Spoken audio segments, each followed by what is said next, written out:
اسی طریقے سے یہ سمجھیے کہ جب دین کی اصل حقیقت جو ہے وہ کمزور پڑے گی، اس سے ذہنی رشتہ کمزور پڑے گا، دلی لگاؤ کم ہو جائے گا، تو کچھ اور چیزیں آئیں گی جو اس خلا کو پر کریں گی۔ وہ کیا چیزیں تھیں جو تاریخ بنی اسرائیل میں آئیں؟ وہ تھے اب سفلی اعمال، ٹونے ٹوٹکے، جادو، عملیات، ان کے نتیجے، اس کے ذریعے سے کچھ چیزیں حاصل کرنے کی کوشش کرنا۔ یہ گویا کہ پرورشن، دین کی پرورشن ہے۔ یہ وہ آکلٹ سائنسز جو ان کے ہاں پھر شروع ہوئی، ان کی دلچسپیاں ان چیزوں کے ساتھ ہوتی چلی گئیں۔ یہاں اب بقیہ جو حصہ ہے، اگرچہ یہ بہت طویل آیت ہے جو آ رہی ہے پہلی، لیکن بہرحال اس میں 2 آیتوں پر ہی بقیہ رکوع مشتمل ہے، جس میں سے پہلی آیت بہت طویل ہے۔ یہ ہے وہ شے پھر جو خود ہمارے ہاں بھی آپ دیکھیں گے کہ پھر مذہب کا تعلق جو ہے وہ ان چیزوں کے ساتھ رہ جاتا ہے۔ وہ عملیات ہیں، وہ ٹونے ٹوٹکے ہیں، وہ خاص قسم کے جو ہے وہ اعمال قرآنی پر آپ کو پوری پوری کتابیں مل جائیں گی۔ فلاں کام کے لیے اس آیت کا ورد کرو، اور فلاں کام کے لیے جو ہے اس کا چلا کھینچو، اور فلاں کے لیے وہ قرآن مجید پھر اب وہ کتاب ہدایت نہیں، وہ کسی ریولیوشن کا مینول نہیں رہا۔ وہ قرآن مجید جو ہے وہ انسانی زندگی کے پیچیدہ مسائل کے حل کے لیے ادھر رجوع نہیں ہو رہا ہے، بلکہ وہ یہ کہ یہ جو آپ کی ضروریات ہیں یا کوئی اپنے مشکلات ہیں، ان کے حل کے لیے اب اس کو ایک ذریعہ بنا کر وہ عملیات، اس کے حوالے سے قرآن مجید جو ہے وہ گویا کہ مسلمانوں کی دلچسپی کا موضوع بنا۔ تو گویا کہ جیسا کہ میں نے عرض کیا تھا کہ یہ ساری چیزیں وہ بتائی جا رہی ہیں کہ جو وہاں ہوئی ہمارے ہاں بھی ہوئی ہیں۔ جیسے کہ حضور نے فرمایا تھا صلی اللہ علیہ وسلم، لَتَتَّبِعُنَّ سُنَنَ مَنْ كَانَ قَبْلَكُمْ، تم لازماً ان لوگوں کی پیروی کرو گے کہ جو تم سے پہلے تھے، یہاں تک کہ اگر وہ گوہ کے بل میں گھسے تھے تو تم بھی گھسو گے۔ اور اس سے بھی آگے بڑھ کر آپ نے بات کہی، میں اسے نہیں دوہرا رہا ہوں، دوبارہ بار بار میں بیان کر چکا ہوں۔ لوگوں نے پوچھا حضور کن کے بارے میں فرما رہے ہیں؟ کیا یہ الیہود والنصارى؟ آپ نے فرمایا فمن، وہ نہیں تو اور کون؟ جو گمراہیاں ان کے آئیں تمہارے ہاں بھی آئیں گی، جو ان کو مغالطے ہوئے تمہارے ہاں بھی ہوں گے، جو من گھڑت عقائد انہوں نے ایجاد کر لیے تھے تم بھی ایجاد کرو گے۔ اور دوسری حدیث وہ ہے کہ جو حالات ان پر وارد ہوئے وہ تم پر بھی وارد ہوں گے، جیسے عذاب کے کوڑے ان پر پڑے تم پر بھی پڑیں گے، جیسے اللہ تعالیٰ کی طرف سے سرزنش ان کو ہوئی ہے مختلف مراحل پر ان کی تاریخ کے دوران تمہیں بھی ہوگی۔ وہ تو پھر ایک مستقل موضوع ہے جس پر کہ یہ 2 سابقہ اور موجودہ امتوں کا ماضی، حال اور مستقبل نامی جو میری اس وقت موجود کتاب ہے اس میں اس کی تفصیل موجود ہے۔ بہرحال اب آئیے اس کا مطالعہ کیجیے۔ وَاتَّبَعُوا مَا تَتْلُو الشَّيَاطِينُ عَلَىٰ مُلْكِ سُلَيْمَانَ۔ اب دیکھیے وَاتَّبَعُوا، جب انہوں نے کتاب کو چھوڑا، دی تو گئی تھی کتاب اور کہا گیا تھا اسے مضبوطی سے تھامو، یہ میثاق جب لیا گیا ان سے، خذوا ما آتیناکم بقوۃ، یہ کتاب ہم نے تمہیں دی ہے اسے مضبوطی کے ساتھ پکڑ رکھو۔ جب کتاب کو چھوڑا تو جو خلا پیدا ہوا، وَاتَّبَعُوا مَا تَتْلُو الشَّيَاطِينُ عَلَىٰ مُلْكِ سُلَيْمَانَ، پیروی کی انہوں نے، اتباع کیا انہوں نے اس شے کا کہ جس کی پیروی کر رہے تھے، جس کے پیچھے پڑے ہوئے تھے، جس کا اتباع کر رہے تھے شیاطین، اور شیاطین سے مراد یہاں جنات ہیں، سرکش جنات۔ علی ملک سلیمان، علی ملک سلیمان سے مراد ہے علی عہد ملک سلیمان، سلیمان کی حکومت کے دوران، اس دور میں شیاطین جن چیزوں کے ساتھ دلچسپی رکھتے تھے، جو ان کے معمولات تھے، انہوں نے اس کا اتباع کیا، اس کی پیروی کی۔ اب اس کو نوٹ کر لیجئے کہ چونکہ حضرت سلیمان علیہ السلام کے بارے میں ہمیں معلوم ہے کہ جنات پر اللہ تعالیٰ نے انہیں تسلط عطا کیا تھا، ان کی حکومت اس اعتبار سے تاریخ انسانی میں اس کی کوئی دوسری نظیر نہیں ہے۔ ایک مقام پر قرآن مجید میں ان کی دعا بھی یہ نقل ہوئی ہے کہ اللہ مجھے وہ حکومت عطا فرما جو کسی اور کو تو عطا نہ کرے۔ اللہ تعالیٰ نے ان کی دعا قبول کی ہے۔ تو جہاں تک تو ملکی تعلق ہے، دنیا کی عام سلطنت کے اعتبار سے ان کی سلطنت کوئی بہت بڑی سلطنت نہیں تھی، ان کی سلطنت کی حدود یہی تھے، دریائے نیل سے لے کر دریائے فرات تک، اور اسی کو یہ لوگ اسی لیے کہتے ہیں کہ ہماری میراث ہے، یہ گریٹر اسرائیل جو ہے وہ نائل ٹو یوفریٹ، یہ ہے ہمارا، یہ علاقہ ہے، یہ ہماری میراث ہے، یہ یہاں پر گریٹر اسرائیل قائم کر کے رہیں گے۔ تو حضرت سلیمان علیہ السلام کی حدود مملکت تو کوئی ایسی لمبی چوڑی نہیں، دنیا میں اس سے بڑی بڑی سلطنتیں رہی ہیں، رومن امپائر اس سے کہیں بڑی رہی ہے، خود مسلمانوں کی سلطنت جو ہے وہ اس کا 20 گنا سلطنت جو ہے وہ تو حضرت عثمان کے زمانے میں ہو گئی تھی رضی اللہ تعالیٰ عنہ۔ اسی طریقے سے یہ سلطنت عثمانیہ جو آٹومان امپائر وہ کہیں بڑی تھی، لیکن یہ کہ اس کی جو نظیر جو نہیں ہے کسی اعتبار سے، جو کنٹرول انہیں ہوا پر دیا گیا، یعنی عناصر فطرت کے اوپر بھی جو کنٹرول دیا گیا، اسی طریقے سے جنات پر جو کنٹرول دیا گیا، اسی طریقے سے حیوانات پر، پرندوں پر، ان کو بھی استعمال کرنا، ان کی بولیاں جو ہیں ان کو بھی سمجھنا، یہ چیزیں ہیں در حقیقت ڈائمنشنز جو ہیں ان کے، جو اللہ تعالیٰ نے اقتدار انہیں عطا کیا تھا، اس کے ڈائمنشنز اتنے ہیں، ملٹی ڈائمنشنل،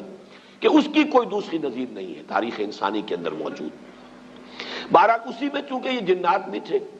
اس وقت گویا کہ انسانوں کا اختلاط ان جنات کے ساتھ رہا ہے، اور ان جنات کے اندر جہاں سرکش تھے، ویسے تو یہ کہ وہ سرکش بھی اس وقت تو ان کے تابع تھے،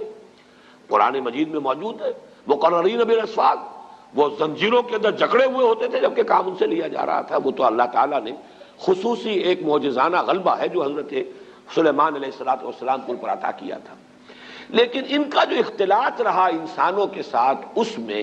ان شیاطین جن نے یہ عملیات اور سفلیات اور یہ دھندے جو ہے، یہ ان کے ہاں گویا کہ چھوت لگ گئی ان چیزوں کی بنی اسرائیل کو اسی زمانے میں۔ وَاتَّبَعُوا مَا تَتْلُو الشَّيَاطِينُ،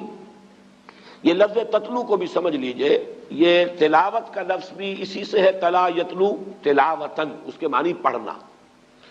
اور تلا یتلو تلون، اس کے معنی ہے پیروی کرنا۔ جیسے کہ آتا ہے چاند جو ہے وہ گویا کہ پیچھے پیچھے آتا ہے سورج کے، والشمس وضحاها والقمر اذا تلاها، تلاها سورج کے پیچھے آ رہا ہے، تو اتباع کرنا، پیچھے پیچھے چلنا۔ اور جب ہم تلاوت کرتے ہیں تو گویا کہ دونوں معنی موجود ہوتے ہیں، اس لیے کہ تلاوت میں آپ پڑھ رہے ہیں، وہ تو تلا یتلو تلاوتن ہو گیا، اور تلاوت میں آپ ٹیکسٹ کو فالو کر رہے ہوتے ہیں، بلکہ بعض لوگ جو ہیں تو آپ نے دیکھا ہوگا ان کی انگلی بھی ساتھ ساتھ چل رہی ہوتی ہے، تو گویا کہ وہ ساتھ ساتھ ٹیکسٹ کو فالو کر رہے ہیں۔ تو یہ دونوں جو مفہوم اس میں شامل ہیں۔ وَاتَّبَعُوا مَا تَتْلُو الشَّيَاطِينُ عَلَىٰ مُلْكِ سُلَيْمَانَ، حضرت سلیمان علیہ السلام کے عہد حکومت میں شیاطین جن چیزوں کے اندر مصروف اور مشغول رہتے تھے، جو ان کے مشغلے تھے، جو ان کی دلچسپیاں تھیں، جس کی وہ پیروی کرتے تھے، اسی کی پیروی کی یہودیوں نے بھی، اور انہی سفلی اعمال کا جو ہے ان کے ہاں چرچا ہو گیا، چلن ہو گیا۔ وَمَا كَفَرَ سُلَيْمَانُ وَلَٰكِنَّ الشَّيَاطِينَ كَفَرُوا، یہاں پر یہ آگے بات بڑھانے سے پہلے اللہ تعالیٰ نے ایک وضاحت فرما دی ہے، اور سلیمان نے ہرگز شرک نہیں کیا، کفر نہیں کیا، بلکہ در حقیقت وہ کفر کرنے والے شیاطین تھے۔ وما کفر سلیمان ولکن الشیاطین کفروا، اور شیاطین تھے جنہوں نے کفر کیا۔ یعنی اگر اس کی نسبت سلیمان کی طرف کی جا رہی ہے تو غلط ہے۔ آپ کے علم میں ہوگا کہ ہمارے ہاں آج تک بھی یہ جو اعمال وغیرہ ہوتے ہیں نقش سلیمانی کے نام سے خاص تعویذ ہوتے ہیں، یہ وہی روایت چلی آ رہی ہے، حضرت سلیمان علیہ السلام کی طرف منسوب کیا انہوں نے، اور یہودیوں نے خاص طور پر بڑا ان کے اوپر الزام لگائے ہیں حضرت سلیمان علیہ السلام پر، اور ان کو جادوگر قرار دیا ہے۔ چنانچہ میں یہاں پہ آپ کو مولانا عبد الماجد دریابادی نے جو حوالے دیے ہیں، سلاطین جو ایک یعنی جو چیپٹر ہے تورات کا، اس میں حضرت سلیمان کے بارے میں یہ الفاظ موجود ہیں، اور جب سلیمان بوڑھا ہوا تو اس کی جوروؤں نے اس کے دل کو غیر معبودوں کی طرف مائل کر دیا، اور اس کا دل اپنے خدا کی طرف سے کامل نہ تھا۔ یہ بات حضرت سلیمان کے بارے میں تورات کہہ رہی ہے، معاذ اللہ۔ قرآن مجید میں آپ دیکھیں گے اکثر و بیشتر ایسے جب جملے آ جاتے ہیں کہ جیسے کہ ایک بات چلتے چلتے اچانک ایک بات اللہ تعالیٰ فرما دیتے ہیں، اور اس وقت وہ آدمی کو اگر معلوم نہ ہو تو حیران بھی ہوتا ہے کہ اس بات کے کہنے کی یہاں چندہ ضرورت نہیں تھی۔ جیسے سورہ قاف میں ہے، ہم نے آسمان اور زمین اور جو کچھ ان کے مابین ہے 6 دنوں میں پیدا کیا، وَمَا مَسَّنَا مِن لُغُوبٍ، اور ہمیں کوئی تکان نہیں طاری ہوئی، ہم پر کوئی تکان طاری نہیں ہوئی۔ مسلمان اس کو پڑھتے ہوئے حیران ہو جائے گا کہ کون شخص ہوگا جو یہ گمان کر سکتا ہے کہ اللہ کو تکان بھی لاحق ہو سکتی ہے۔ تو ایسی بات کی تردید کی ضرورت کیا ہے؟ یہ بات کھلتی کب ہے؟ جب آپ تورات پڑھیں، وہاں لکھا ہوا ہے کہ اللہ تعالیٰ نے آسمان اور زمین 6 دن میں پیدا کیے اور 7ویں دن آرام کیا۔ اب یہ جو آرام کا تصور ہے، یہی ہے در حقیقت ویکینڈ جو چلا آ رہا ہے ان کے ہاں، یہ 6 دن کام کرو 1 دن آرام کرو، یہ تصور پوری مغربی تہذیب کا ویکینڈ کا تصور یہ ہے کہ اللہ نے بھی آسمان اور زمین 6 دن میں پیدا کیے اور پھر 7ویں دن جو ہے اس نے آرام کیا، گویا کہ تکان لائق ہوئی۔ وہاں پر اب وہ چلتے چلتے وَلَقَدْ خَلَقْنَا السَّمَاوَاتِ وَالْأَرْضَ وَمَا بَيْنَهُمَا فِي سِتَّةِ أَيَّامٍ وَمَا مَسَّنَا مِن لُغُوبٍ، ہمیں کوئی تکان طاری نہیں ہوئی۔ اسی طرح کا معاملہ یہاں ہے کہ چونکہ تورات کے مرتبین نے یہ سب کچھ کیا ہے، حضرت سلیمان علیہ السلام کے بارے میں تو میں آپ کو ایک اور جملہ سناتا ہوں، کیونکہ امام طبری نے اپنی اس جو ان کی علامہ ابن جریر طبری نے اپنی تفسیر میں اس کو نقل کیا ہے، وہ بھی میں سناؤں گا، لیکن ایک دوسرا اور بھی قول جو مولانا عبد الماجد دریابادی نے نقل کیا ہے، سو از بس کہ اس کا دل خداوند اسرائیل کے خدا کی جانب سے برگشتہ ہوا، اس لیے خداوند سلیمان پر غضبناک ہوا اور اس نے اسے حکم دیا تھا کہ وہ اجنبی معبودوں کی پیروی نہ کرے،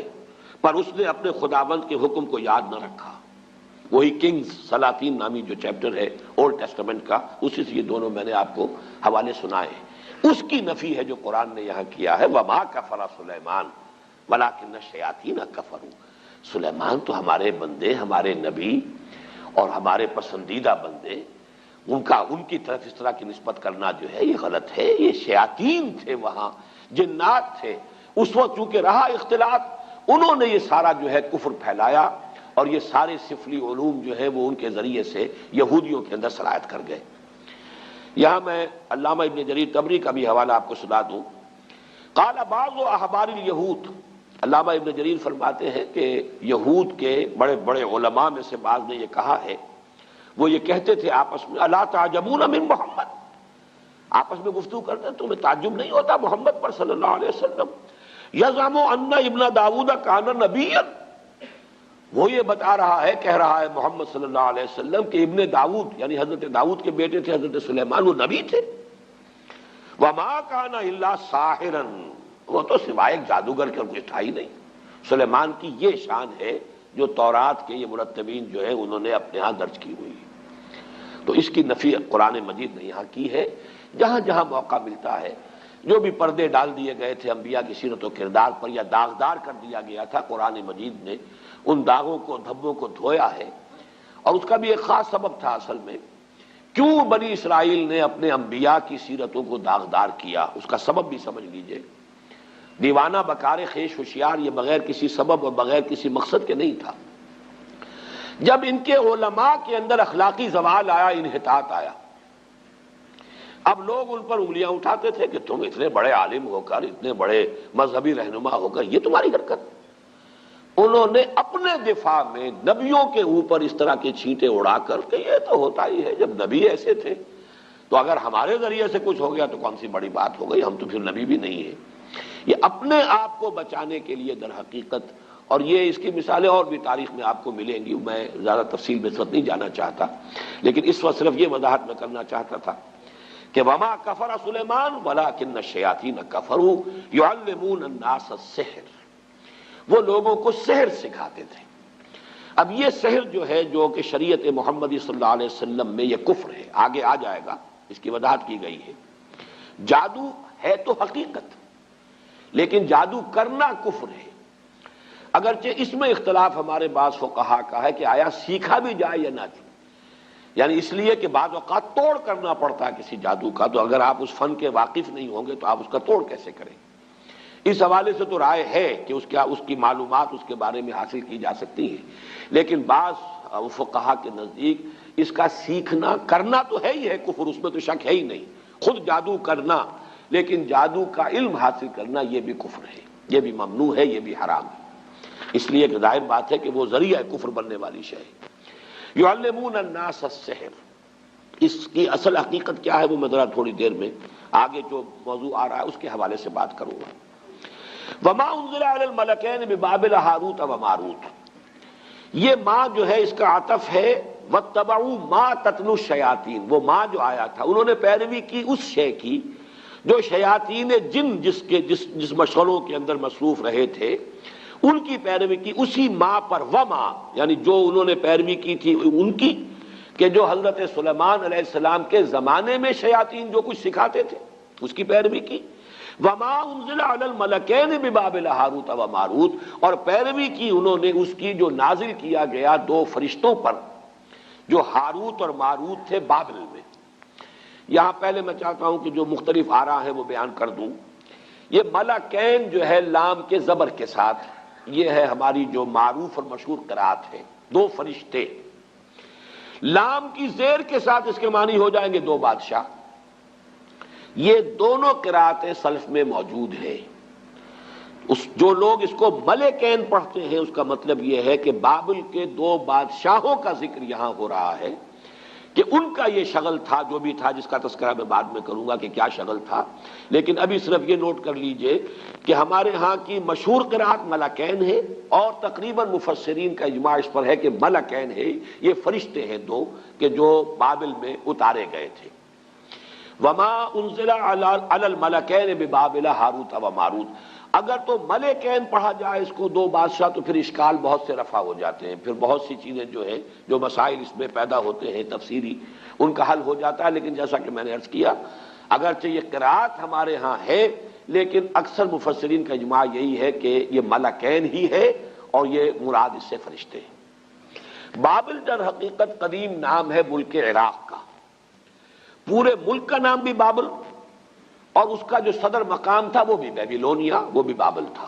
اسی کے نام سے پورا ملک جو ہے وہ پہچانا جاتا تھا۔ آج بھی اگر آپ مصر میں جائیں گے تو قاہرہ کو مصری مصر کہتے ہیں، مصر اصل میں قاہرہ ہے۔ گویا کہ اگر کسی سے پوچھا کہاں جا رہے،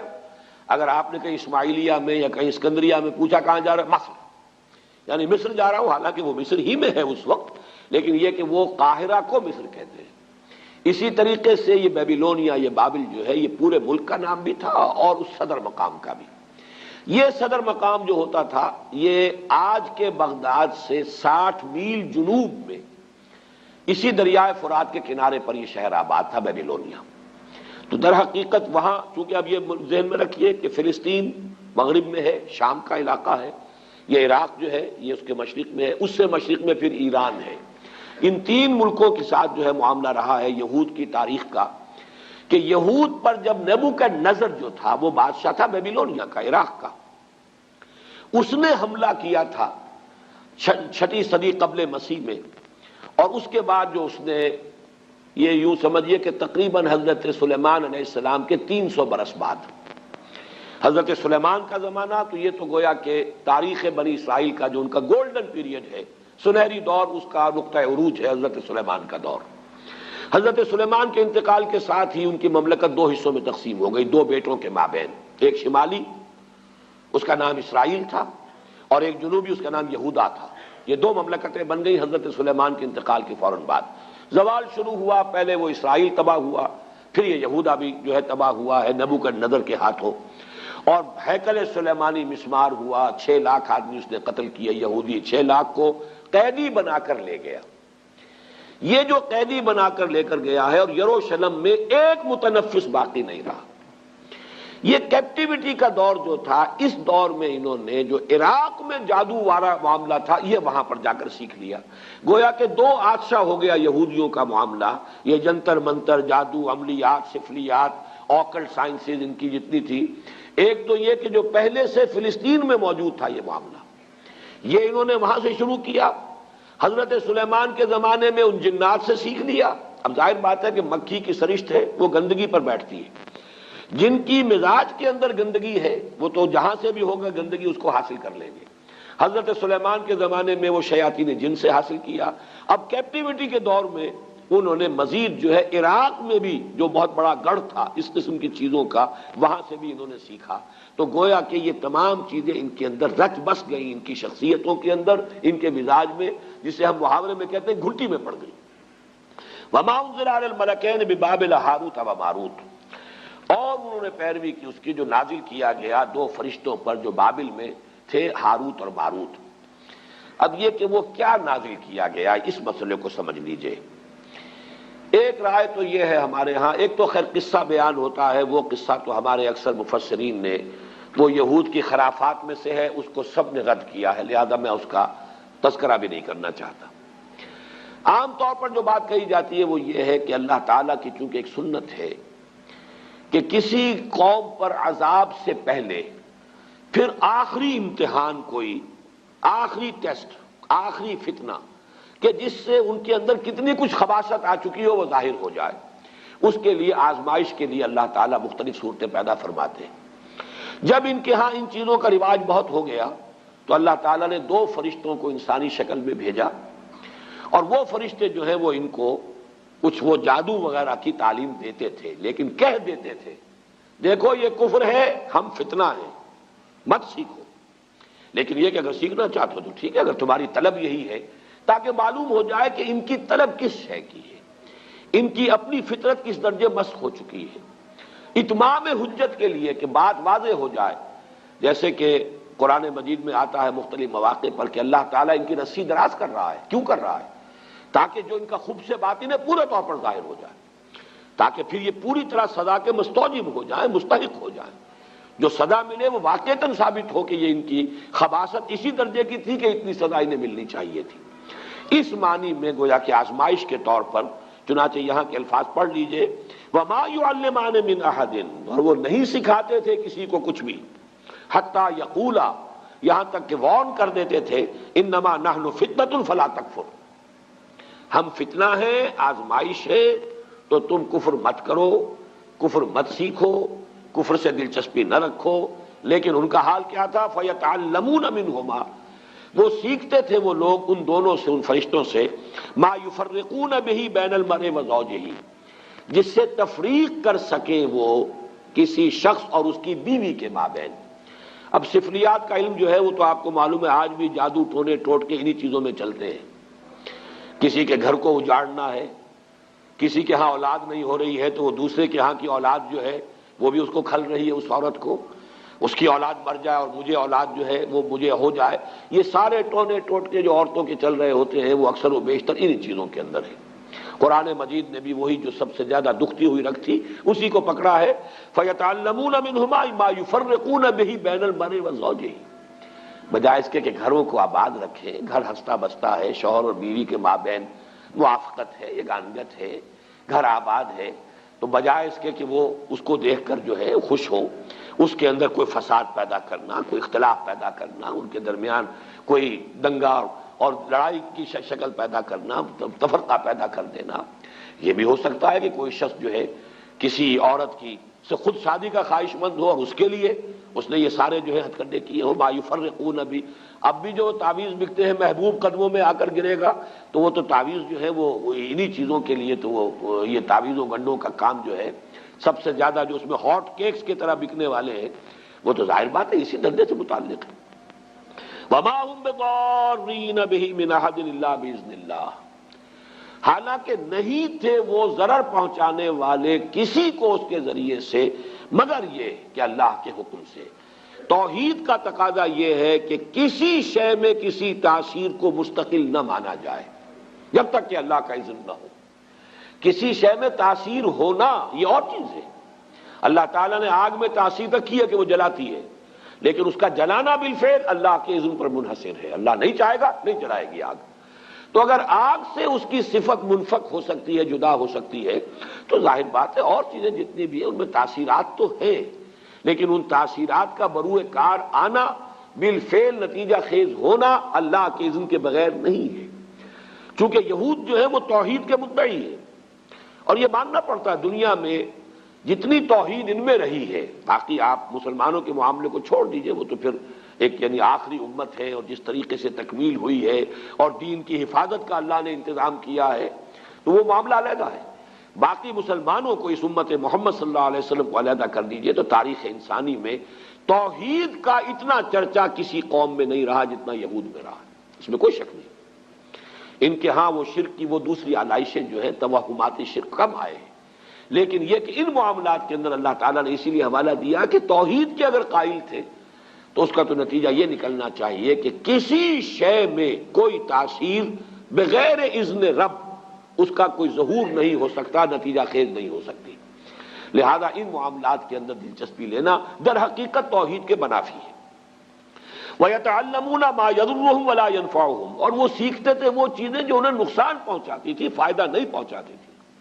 وَلَقَدْ عَلِمُوا لَمَنِ اشْتَرَاهُ مَا لَهُ فِي الْآخِرَةِ مِنْ خَلَاقٍ، حالانکہ وہ خوب جانتے تھے کہ جو کوئی بھی ان چیزوں کو اختیار کرے گا، خریدے گا، ان سے دلچسپی رکھے گا، اس کا آخرت میں کوئی حصہ نہیں۔ یعنی شریعت موسوی میں ان چیزوں کو حرام کر دیا گیا تھا اسی طریقے سے جس طریقے سے کہ شریعت محمدی میں جادو حرام ہے۔ میں اس کا بھی حوالہ آپ کو سنا دوں گا۔ وَلَبِئْسَ مَا شَرَوْا بِهِ أَنفُسَهُمْ لَوْ كَانُوا يَعْلَمُونَ، اور بہت بری شے تھی وہ جس کے عوض کے انہوں نے اپنے آپ کو فروخت کر دیا۔ یعنی دنیاوی مفادات، دنیاوی لذتیں، جو بھی دنیا کی گھٹیا آرزویں، خواہشات ہیں، ان کے عوض اپنے مستقبل کو، اپنی آخرت کو، اپنی ابدی زندگی کو برباد کیا۔ وَلَبِئْسَ مَا شَرَوْا بِهِ أَنفُسَهُمْ، گویا کہ اپنے آپ کو بیچ ڈالا، اپنے آپ کو جہنم کا ایندھن بنا دیا ان چیزوں کے لیے، ان کی طلب میں، ان کے حصول کے لیے۔ لَوْ كَانُوا يَعْلَمُونَ، کاش کہ یہ جانتے ہوتے، انہیں علم حقیقی حاصل ہوتا۔ وَلَوْ أَنَّهُمْ آمَنُوا وَاتَّقَوْا لَمَثُوبَةٌ مِّنْ عِندِ اللَّهِ خَيْرٌ، اور اگر اس کے برعکس وہ ایمان اور تقویٰ کی روش اختیار کیے رہتے۔ اب یہ گویا کہ مجھ سے اور آپ سے بھی کہا جا رہا ہے اور امت مسلمہ سے کہا جا رہا ہے کہ بجائے ان چیزوں میں دلچسپی رکھنے کے، اگر ایمان، تقویٰ، جہاد، احسان، جو اللہ نے دین کے لیے جو یہ مقامات جو ہیں، مقامات بلند جو تمہارے لیے جن کا راستہ کھول دیا ہے، ان کی طرف توجہ رکھو، ان گھٹیا چیزوں کی طرف کوئی میلان نہ ہو، کوئی توجہ نہ ہو۔ وَلَوْ أَنَّهُمْ آمَنُوا وَاتَّقَوْا لَمَثُوبَةٌ مِّنْ عِندِ اللَّهِ خَيْرٌ، تو جو بدلہ اور ثواب اور اجر اللہ کی طرف سے ملتا کتنا بہتر ہوتا۔ لَوْ كَانُوا يَعْلَمُونَ، کاش کہ انہیں معلوم ہوتا۔ میں نے وہ جو عام اس کی جو ایک تفسیر ہے اس کے حوالے سے تو یہ بات پوری کر دی۔ اس موضوع پر یہ کہ کیا چیز تھی جو نازل کی گئی تھی فرشتوں پر، ہاروت اور ماروت پر، اگر انہیں فرشتے ہی مانا جائے جیسا کہ اکثر مفسرین کا اجماع ہے۔ اس موضوع پر میں سمجھتا ہوں کہ مولانا امین احسن اصلاحی صاحب نے جو رائے ظاہر کی ہے وہ بہت مضبوط ہے، قوی ہے، اور وہ یہ ہے کہ اصل میں ایک علم وہ بھی ہے جسے ہم کلمات کی تاثیرات کا علم کہتے ہیں، روحانی اثرات۔ جیسے مادی چیزیں ہیں، میٹر ہے، فزیکل کمپاؤنڈز ہیں، کیمیکل کمپاؤنڈز ہیں، ہر شے کی اپنی پراپرٹیز ہیں، ان کی تاثیرات ہیں۔ ایسی کلمات کے بھی کچھ خواص ہیں۔ جیسے آپ کو معلوم ہے ساؤنڈ ہے، آواز ہے، اس کی اپنی ایک تاثیر ہے۔ ایک آواز ہے کہ جس سے طبیعت کے اندر انشراح پیدا ہو جاتا ہے، خوشی ہوتی ہے۔ آخر یہ موسیقی میں کیا ہوتا ہے؟ وہی آواز ہے، کسی اور آہنگ میں آئی ہے، دل افسردہ ہو جاتا ہے، غم کی کیفیت طاری ہو جاتی ہے آواز۔ آواز ہی کی تاثیر وہ بھی ہے، آواز ہی کی تاثیر یہ بھی ہے۔ اسی طریقے سے کلمات، ان کی کچھ تاثیرات ہیں۔ ایک تو معنی ہے، اس لفظ کے یہ معنی ہے، اس لفظ کے یہ معنی ہے، اس لفظ کے یہ معنی ہے، اس لیے کہ ہم نے ان الفاظ کو وضع کیا ہے کچھ چیزوں کا مسمى بنا کر۔ یہ گھڑی ہے، یہ اینک ہے، لیکن یہ کہ ان کلمات کی کوئی روحانی تاثیرات بھی ہیں بالفعل، ان کا انکار نہیں کیا جا سکتا۔ ان تاثیرات کا استعمال ہے کہ جو ان اعمال کے اندر ہوتا ہے، ان تاثیرات کو، ان کی جو ظاہر بات ہے کہ اسی کو غلط استعمال جادو کی شکل میں ہوتا ہے، انہی کلمات کا استعمال ہے، ان کے اندر تاثیرات ہیں، ان کا ایک استعمال جادو کے لیے ہو رہا ہے۔ لیکن ایک زمانے میں ضرورت پیش آتی ہے مختلف دور میں، جیسا کہ ہندوستان میں بھی ہمیں معلوم ہے کہ ایک حد تک یہ علم بھی دیا گیا یا لوگوں نے حاصل کیا دشمنوں کا اور مخالفوں کا توڑ کرنے کے لیے۔ ہندوستان میں جوگی، سنیاسی، انہوں نے جو بھی نفسیاتی ایکسرسائزز کی ہوئی تھی، جس طرح کی جو بھی چلہ کشی کی ہوئی تھی، اس سے جو بھی لوگوں کے اوپر اپنی روحانیت کا ایک جو ہے وہ فسوطاری کیا ہوا تھا، روب ڈالا ہوا تھا۔ اب ظاہر بات ہے کہ اس روب کو توڑے بغیر یہاں ہمارے صوفیہ اسلام کی تبلیغ نہیں کر سکتے تھے، لہذا انہوں نے ان چیزوں کا علم حاصل کیا ایک درجے میں، اور ان کو حاصل کر کے اور پھر ان کا جو ہے مقابلہ کر کے اور انہیں اس میدان میں بھی شکست دی، اور اس کے بعد یہ ہے کہ ان کے لیے راستے کھل گئے کہ پھر انہوں نے دین کو سمجھا اور دین کی طرف آئے، اور جو اصل دین ہے اس کی تعلیم بھی ان تک پہنچ گئی۔ اسی طریقے سے آپ کو معلوم ہے ہندوستان میں یہ قوالی کا رواج کیوں ہوا؟ ہندو مزاج کے اندر یہ موسیقی جو ہے وہ ان کے مذہب کے ساتھ گندھی ہوئی ہے، رچی بسی ہوئی ان کے مزاج کے اندر، اس کے حوالے سے وہ ان کی پوری عبادات بھی جو ہے وہ بھجن ہے یا جو اور جس طریقے سے ہے، وہ ان کے ہاں اس درجے ان کی طبیعت ثانیہ بن چکے تھے کہ اس ذریعے سے ان تک بات پہنچانے کے لیے کچھ لوگوں نے اس راستے کو بھی اختیار کیا۔ اگرچہ وہ شروع میں جو یہ قوالی ہوتی تھی اس میں یہ مزامیر نہیں ہوتے تھے، انسٹرومنٹل میوزک نہیں تھا، وہ صرف یہ کہ ظاہر بات ہے کہ وہ میوزک جو اللہ تعالیٰ نے انسان کی اپنی آواز میں رکھ دیا ہے، جس کے لیے فرمایا گیا کہ قرآن مجید کو مزین کرو، زین القرآن باصواتکم، قرآن مجید کو اچھی سے اچھی آواز میں خوش الحانی کے ساتھ پڑھو تاکہ قرآن مزین ہو جائے۔ قرآن کے اندر جو اس کا صوتی آہنگ ہے اس کی اپنی تاثیر ہے۔ ایک اچھا قاری قرآن پڑھ رہا ہو، اس کے اثرات چاہے سمجھا نہ ہو آپ نے، سمجھنا اپنی جگہ پر ایک اور سورس ہے علم کا، اور وہ ضروری ہے، قرآن اسی لیے نازل کیا گیا ہے لیدبروا آیاتہ، تاکہ اس کی آیات پر غور کیا جائے۔ یہ جو ہے اس کی ترجیحات کے اندر تو رہے گا، لیکن یہ کہ اس کی قرات کے اندر اپنی ایک تاثیر ہے، اس کا انکار کرنا درست نہیں ہے۔ اگر اس کی کوئی تاثیر نہ ہوتی تو اتنی تاکید نہ ہوتی۔ من لم یتغن بالقرآن فلیس منا، جو قرآن مجید کو اچھی آواز سے حسن صوت سے نہیں پڑھتا وہ ہم میں سے نہیں ہے، اس درجے تاکید۔ بلکہ جیسا کہ حضرت ابو موسیٰ اشعری رضی اللہ تعالیٰ عنہ کی تحسین فرمائی حضور نے کہ ایک رات آپ مدینے میں گلیوں میں جب آپ کچھ گشت فرما رہے تھے تو حضرت ابو موسیٰ اشعری رضی اللہ تعالیٰ عنہ وہ تہجد کی نماز میں قرآن پڑھ رہے تھے، اور اس اللہ تعالیٰ نے انہیں ایسی آواز دی تھی کافی دیر تک حضور وہاں کھڑے سنتے رہے۔ ظاہر بات ہے مکان تو ایسے تو نہیں تھے ہمارے، وہ تو ایک ایک کسی کا کمرہ، ایک ایک کوئی کوٹھڑی ہوتی تھی، حجرات تھے، اس کے اندر جو بھی وہ پڑھ رہے تو باہر گلی میں سنائی دے رہا ہے۔ صبح فجر میں جب ملاقات ہوئی ہے تو پھر حضور نے حضرت ابو موسیٰ سے پھر یہ فرمایا، یا ابا موسیٰ انک قد اوتیت مزمارا من مزامیر آل داؤد، اے ابو موسیٰ آپ کو تو تمہیں تو اللہ تعالیٰ نے آل داؤد کے سازوں میں سے ایک ساز عطا کیا ہے، یہ ساز جو ہے گلے میں تمہارے یہ ساز ہے، تو یہ جو فطری ساز تھا اصل میں اس کا استعمال کیا گیا تھا، اور اس کے ذریعے سے اس کا بہترین استعمال کیا گیا، بعد میں پھر اس کے اندر اضافے ہوتے چلے گئے۔ وہ میں موجودہ قوالی کو نہیں کہہ رہا، بلکہ جو آغاز تھا قوالی کا وہ اس انداز میں ہوا۔ اسی طریقے سے گویا کہ کچھ کلمات کی تاثیر اور اس کے جو خواص ہیں ان کا کوئی علم تھا جو ایک زمانے میں ان کو دیا گیا ہے، ورنہ جادو کے بارے میں تو جیسا کہ میں نے عرض کیا، یہ کتاب استثناء جو ہے، یعنی فلسطین میں صحرائے سینا میں جبکہ ابھی تھے بنی اسرائیل، حضرت موسیٰ علیہ السلام ساتھ تھے، اس وقت انہیں جو ہدایات کی گئی تھی ان میں سے یہ ہے، جب تو اس ملک میں جو خداوند تیرا خدا تجھ کو دیتا ہے پہنچ جائے تو وہاں کی قوموں کی طرح مکروہ کام کرنے نہ سیکھنا، تجھ میں ہرگز کوئی ایسا نہ ہو جو اپنے بیٹے یا بیٹی کو آگ میں چلوائے۔ اب دیکھیے یہ عمل آج بھی روافظ کے ہاں یہ آگ پر چلنے کا جو رواج ہے، بعض جو ہے اس طرح کے کرتب دکھائے جاتے ہیں، اور ظاہر بات ہے جو حالات جو ہیں اس سے آپ متاثر ہوتے ہیں، آگ کے اوپر انگاروں کے اوپر چل رہے ہیں۔ یہ اعمال کہاں سے چلے آ رہے ہیں؟ یہ حضرت موسیٰ علیہ السلام کو حضرت مسیح سے 1400 برس قبل یہ بتایا جا رہا ہے، تجھ میں ہرگز کوئی ایسا نہ ہو جو اپنے بیٹے یا بیٹی کو آگ میں چلوائے، یا فال گیری یا شگون نکالنے والا یا افسونگر یا جادوگر یا منتری یا جنات کا آشنا یا رمال یا ساحر ہو، کیونکہ وہ سب جو ایسے کام کرتے ہیں خدا کے نزدیک مکروہ ہیں، اور انہی مکروہات کے سبب سے خداوند تیرا خدا تیرے سامنے سے ان کو نکالنے پر ہے۔ یعنی یہ جو اصل میں فلسطین میں جو قوم آباد تھی، فلسطین حضرت یوشع ابن نون جوشع جو جانشین تھے حضرت موسیٰ علیہ السلام کے، ان کے ہاتھوں جب فتح ہوا ہے تو فلسطین میں جو قومیں اس وقت آباد تھیں ان میں یہ اعمال موجود تھے، لیکن ہوا یہی کہ انہوں نے جا کر وہاں پہ وہ اعمال ان سے سیکھے۔ پھر جب ان کا وہ دور آیا ہے کہ جب حضرت طالوت کو جالوت کے مقابلے کے لیے اللہ کے جو نبی اس وقت سموئیل نبی انہوں نے معین کیا ہے،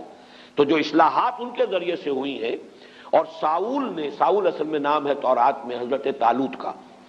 ساؤل نے جنات کے آشناؤں اور افسوگروں اور جادوگروں کو ملک سے خارج کر دیا تھا۔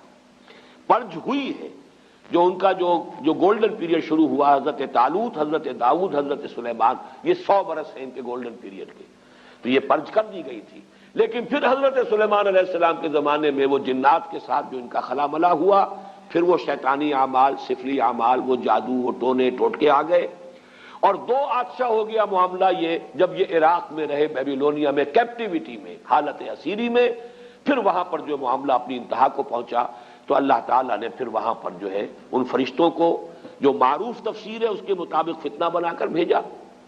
اور دوسری رائے جو مولانا اصلاحی صاحب کی ہے کہ اصل میں وہ فرشتوں پر جو چیز نازل کی گئی تھی، بہرحال وہ ساحری جادوگری نہیں ہو سکتی، بلکہ معلوم ہوتا ہے کہ انہی کلمات کے خواص کا علم تھا جو ایک زمانے میں ان کو اس لیے تلقین کیا گیا کہ اس کے ذریعے سے وہ دشمنوں کا توڑ کر سکیں، دشمنوں کا مقابلہ کر سکیں، اس کو صحیح مقصد کے لیے استعمال کر سکیں۔ لیکن جب ان کی ذہنیت مسخ ہوئی، انہوں نے اسی کو برے مقاصد کے لیے، غلط مقاصد کے لیے، جیسے دو دھاری تلوار ہے، آپ اسے کسی اچھے مقصد کے لیے بھی استعمال کر سکتے ہیں، لیکن جب آپ کی اپنی ذہنیت مسخ ہو جائے گی تو اسی کو آپ کسی غلط کام کے لیے استعمال کریں گے، تو پھر وہ ہوتے ہوتے وہ جادوگری اور وہ یہ سفلی اعمال اور آکلٹ سائنسز، ان سب کا معاملہ جو ہے ان کے ہاں رواج پا گیا۔ بس یہ وہ رائے ہے کہ جو میں نے سمجھا کہ وہ میں آپ کے سامنے لے آؤں۔ مجھے مولانا امین احسن اصلاحی صاحب کی اس رائے سے اتفاق ہے۔ باقی اب اصل میں یہ سمجھ لیجئے، جو میں نے اس بات شروع میں عرض کی تھی، علم کے بارے میں قرآن مجید جو واضح کرتا ہے وہ یہ ہے کہ علم صرف دو ہے، تیسری کسی شے کے پیچھے پڑنا یہ در حقیقت اللہ تعالیٰ کے حکم کی خلاف ورزی ہے، یہ جن کو آکلٹ سائنسز کہا جاتا ہے۔ اسی لیے حضور نے فرمایا جس کسی نے کسی نجومی کی بات کی تصدیق کی، اس نے میرے لائی ہوئی شے کی تکذیب کی۔ اب یہ چاہے وہ ہاتھوں کی لکیروں کا علم ہو، چاہے وہ اب ہمارے ہاں اس کو بھی سائنس کہہ دیتے ہیں، سائنس آف نمبر، اگرچہ جب اس کو واضح کریں گے تو پھر وہ آکلٹ سائنسز کا لفظ آتا ہے، اور یہ ہاروسکوپس بنے ہوتے ہیں، اور یہ جو ہر اخبار کے اندر چلے آ رہے ہیں، اور فلاں کا یہ ہے اور فلاں کا وہ ہے، یہ مختلف حوالوں سے جو ہے وہ قسمتیں ہیں، فال گیری ہے، یہ تمام چیزیں جو ہے در حقیقت یہ اس دائرے میں آتی ہیں کہ جن سے دلچسپی رکھنا گویا کہ دین کے مقاصد کے برعکس ہے۔ حضور کے وہ الفاظ ان سب کے اوپر آئیں گے، اگرچہ یہ سب غلط نہیں ہے، ان کے اندر تاثیرات ہیں، حقیقتیں ہیں۔ حقیقت ہونا کسی شے کا اور ہے، اور کسی شے کا جائز اور حلال ہونا اور ہے۔ جب قرآن مجید تو شراب کے بارے میں کہتا ہے کہ اس میں کچھ نفع بھی ہے، وَمَنَافِعُ لِلنَّاسِ، لوگوں کے لیے کچھ فائدے ہیں، لیکن اسمہما اکبر من نفعہما، ان کا گناہ کا پہلو جو ہے وہ ان کے نفع کے پہلے سے جوئے کا بھی اور شراب کا بھی وہ زیادہ ہے، لہذا وہ حرام کر دیے گئے۔ تو اسی اعتبار سے ان تمام چیزوں کے اندر جو بھی کوئی تاثیر ہے، کوئی ایفیکٹ ہے، کوئی ہے واقعتاً، وہ اپنی جگہ پر اس کی آپ نفی نہ کریں، لیکن ان سے دلچسپی رکھنا، اس کے پیچھے لگنا، اس میں یقین رکھنا، یہ چیزیں جو ہے پھر انسان کے اندر جس طرح کا ایک وہمی سا مزاج پیدا کر دیتی ہے، پھر اس کے اندر سے وہ عمل کی جو ایک قوت ہے اور ایک ارادہ اور عزم، اس کو جس طریقے سے دیمک جو ہے لکڑی کو کھا جاتی ہے، اس طریقے سے یہ دلچسپیاں پھر انسان کے اندر سے اس عزم اور ارادے اور جد و جہد اور عمل، اس سے انسان کو جو ہے بیگانہ کر دیتی ہیں۔ تو ان کو ہمارے ہاں حرام قرار دیا گیا۔ تو علم دو کون سے ہیں؟ یا ایک علم وہ ہے جو آپ نے تجرباتی علم حاصل کیا، ان السمع والبصر والفؤاد کل اولئک کان عنہ مسئولا، اسی لیے وہاں فرمایا گیا ولا تقف ما لیس لک بہ علم، مت پیچھے پڑو، مت دلچسپی رکھو ان چیزوں سے جس کے لیے تمہارے پاس کوئی علم نہیں، اس لیے کہ علم کے لیے اللہ تعالیٰ نے تمہیں جو ذرائع دیے ہیں، ان السمع والبصر والفؤاد کل اولئک کان عنہ مسئولا۔ اور اس مرتبہ جو منتخب نصاب کا درس میں نے مکمل کیا ہے، میں واضح کر چکا ہوں اپنی رائے کہ فؤاد کا ترجمہ جو عام طور پر دل کیا گیا، مجھے اختلاف ہے۔ میرے نزدیک فؤاد جو ہے در حقیقت وہ یہ عقل ہے۔ فائدہ ہوتا ہے کسی شے سے کوئی شے اخذ کر لینا۔ آپ نے دیکھا ہوگا پرانے زمانے کی کتابوں میں کوئی چیز لکھی گئی، اس کے بعد فے کا ایک نشان ڈال کر اب کوئی آگے جملہ آ رہا، فے یعنی فائدہ۔ اس بات سے یہ ایک نتیجہ یہ نکل رہا ہے، اس کو پلے باندھتے چلو، یہ فائدہ جو ہے یہاں سے حاصل کر لو پھر آگے بڑھو، تو وہ فے لگا ہوتا فائدہ کے لیے۔ فائدہ کیا ہے کہ آپ نے جو بھی سینس ڈیٹا آپ کو حاصل ہوا اور آپ نے اس کو پروسیس کر کے اسے نتیجہ نکالا، یہ ہے در حقیقت یہ فؤاد کا کام ہے۔ یہ ہے انسان کا ایکوائرڈ نالج، اکتسابی علم۔ دوسرا علم ہے وحی کا جو اللہ کی طرف سے گیون ہے، یہ ریویلڈ نالج ہے، اس کے لیے ہم قرآن اور سنت، اس لیے کہ سنت کو ہم سمجھتے ہیں کہ وحی جو ہے وحی جلی بھی ہے، وحی خفی بھی ہے۔ حضور صلی اللہ علیہ وسلم کو قرآن بھی دیا گیا ہے، اور اللہ تعالیٰ کی طرف سے آپ کو اور بھی وحی خفی ہوتی تھی، اور وہ آپ کو جو سنت سے جو چیز ثابت ہو جائے گی یا وہ ہے، اور یا پھر وہ شے جو ہمارے تجرباتی علوم اور ہماری عقل اور ہماری سمع اور بصر کے نتیجے میں جو چیز حاصل ہوئی۔ یہ دو علم ہیں، ولا تقف ما لیس لک بہ علم ان السمع والبصر والفؤاد کل اولئک کان عنہ مسئولا. یا علم ہے قرآن اور سنت کا علم، یا اس سے استنباط، اس سے استدلال. عقل یہاں بھی لگے گی، اجتہاد جو ہے وہ عقل ہے. قرآن اور سنت کی بنیادی جو چیزیں ہیں ان سے استنباط کرنا، استدلال کرنا، قیاس کر کے نئی صورتحال کے بارے میں حکم جو ہے اس سے نکالنا، یہ عقل کا استعمال ہو جائے گا. لیکن سورسز یا ریویل نالج، وحی خفی وحی جلی، لیکن وحی خفی نبی کی، کسی اور ولی اللہ کی وحی خفی جو ہے وہ حجت نہیں ہے. کوئی بڑے سے بڑا ولی ہو، بڑے سے بڑا اس کا کشف ہو، بڑی سے بڑی اس کو جو ہے وہ بشارت ہو گئی ہو، دین میں حجت نہیں ہے. حجت اللہ کی کتاب اور اس کے رسول صلی اللہ علیہ وسلم کی سنت. اور ادھر ان السمع والبصر والفؤاد، ان دو کے علاوہ تیسرا یہ سارا دائرہ جو ہے، یہ چاہے اپنی جگہ پر اس میں کوئی تاثیرات ہیں، حقیقت ہے، لیکن یہ کہ یہ چیزیں جو ہے ممنوع ہے، جس کو کہ یہاں پر کفر کے درجے میں کہا گیا وما کفر سلیمان ولکن الشیاطین کفروا. اور جو آخری الفاظ تھے وَلَقَدْ عَلِمُوا لَمَنِ اشْتَرَاهُ مَا لَهُ فِي الْآخِرَةِ مِنْ خَلَاقٍ. میں نے آپ کو کتاب استثناء ڈیوٹرانومی کا وہ اقتباس بھی سنا دیا ہے،